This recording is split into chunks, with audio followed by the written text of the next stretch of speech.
Nanti sampailah Islam itu masuk ke Aceh. Dari Aceh lah nanti ada keturunan beliau, keturunan Rasulullah bernama Said Abdul Aziz Shah. Dari keturunan itu nanti kita tahu ada Putri Nurul A'la ini yang ada di sini.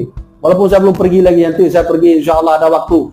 Dari situlah nanti kita kenal muncullah Samudra Pasai yang dipimpin oleh salah seorang ulama masa itu bernama Sultan Malikus Soleh. Yang dari Sultan Malikus Soleh muncul cucu-cucunya bernama Sultan Malik Al-Zahir, yang ketika Imam Ibnu Battutah datang berkunjung ke Aceh 15 hari, dia tulis dalam kitabnya berjudul Ar-Rihlah. Apa kata dia? Saya senang dengan Jawa, Al-Jawah, bukan Jawa, Al-Jawah. Jawa itu berarti Samudra Pasai. Orang-orang di sana alim, rajanya alim, sederhana. Bahkan beliau tulis yamshi ila jum'ati biqadamaihi. Rajanya kalau sholat Jumat nggak pakai kuda, tidak pakai kendaraan, tapi jalan kaki. Begitu megahnya waktu itu. Ditulis oleh salah seorang Imam Ibnu Battutah, sang penjelajah dunia 30 tahun. Dia tulis berjudul kitab Ar-Rihlah, dia cantumkan Raja Sultan Malik Al-Zahir. Saat itulah tengku-tengku sekalian, mata uang pertama di Asia Tenggara yang menggunakan emas adalah kerajaan Samudra Pasai pada masa Sultan Malik Al-Zahir. Dari situ nanti kita lihat bagaimana munculnya kerajaan Aceh Darussalam setelah kerajaan Darul Kamal yang ada di Aceh Besar. Muncul kerajaan Aceh Darussalam.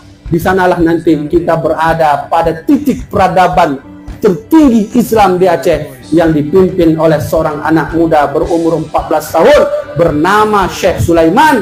Lalu dia berubah nama menjadi Sultan Iskandar Muda. Pada masa itulah Sultan Aceh membuat negeri Aceh menjadi berjaya, kaya, tak ada orang miskin, ladanya mahal, rempah-rempahnya mahal. Eropa datang membeli ke sini, Portugis datang membeli bahan ke sini. Bahkan lada kita disetarakan waktu itu dengan emas. Begitu kayanya, tak ada orang miskin masa itu. Kata Iskandar Muda, kalau kau ingin temui rakyat orang miskin, datang, coba lihat ada atau tidak. Begitulah Iskandar Muda memimpin. Tapi makin kesininya Sultan-sultan itu sudah tidak seperti Sultan Iskandar Muda, dan runtuhlah kerajaan Aceh Darussalam dengan tertangkapnya Cut Nyahdin dan terbunuhnya Tengku Umar. Tahun 1904 runtuh sudah kerajaan Aceh Darussalam yang pernah membuat warna keislaman berjaya di Aceh. Runtuhlah juga Sultan waktu itu, kerajaan Perlah tak ada lagi.